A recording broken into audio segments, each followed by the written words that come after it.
सम्मान और आज़ादी की जिंदगी जी रहे हैं, वह सब किसकी वजह से?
संविधान।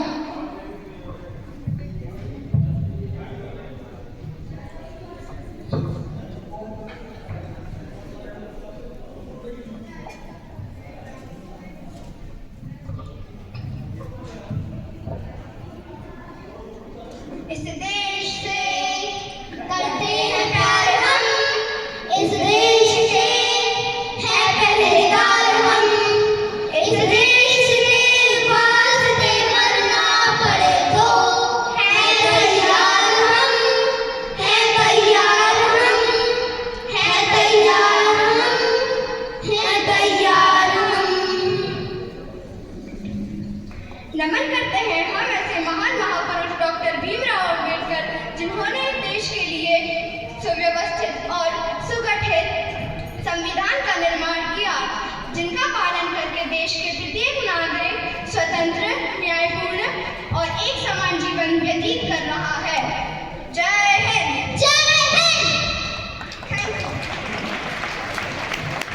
Wow, what an incredible performance that was. Through their act, the students have